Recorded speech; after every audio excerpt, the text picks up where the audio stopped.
basket and see what we could get, but unfortunately it didn't go that way.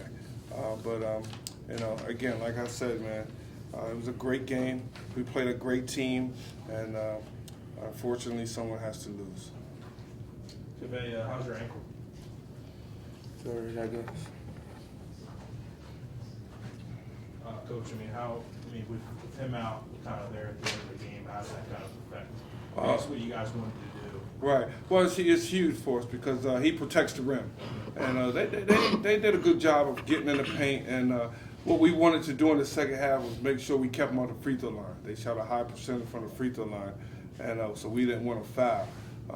But we played great defense, came up with a stop, and just didn't finish it. But Torrey had a great year. Could you just talk about, did you say anything to him after that play, after the game was over? I told Torrey Brittingham he has a lot of basketball left. He's a great player. We wouldn't be here without Torrey Brittingham.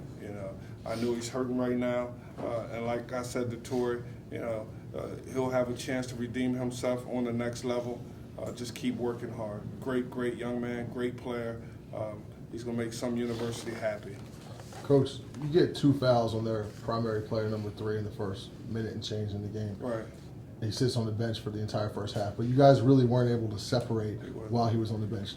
Talk about why you guys really couldn't get going in the first half. Well, we got shots. We just couldn't make shots. That's the bottom line. God, and both teams were a little cold going in, during the start of the game, but we just couldn't make shots. It was a great game plan. For him to have 2 fouls. Of course, we didn't plan that, but just couldn't take advantage of making shots.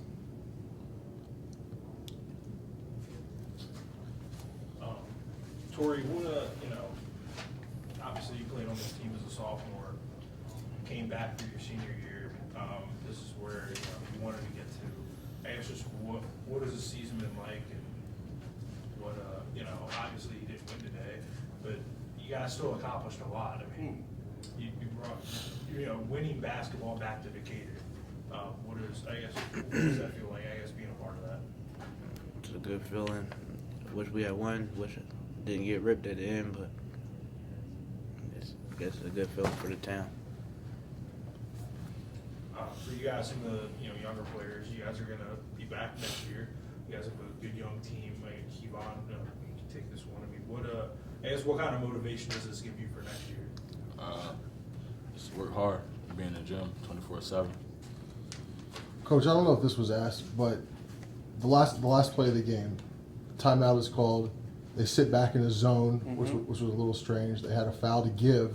Were you anticipating that they were going to, at some point, come out of that zone, give that foul, try to play really aggressive defense at some point? Because they were sitting back in it like they were just waiting for you to make your move, and then all of a sudden he came out and applied some pressure. Yeah, we didn't anticipate that happening, and that's what I was talking to the assistant coach about. I know they had 1 foul to give. The kid just made a lucky play on the ball. You know what I mean? Torrey's a great ball handler, and the kid just made a lucky play on the ball, and it is what it is, man. If we had it all do it over again, we would put the ball right back in Torrey's hand. Kid just made a great play. It's part of the game. Coach, what do you? I guess.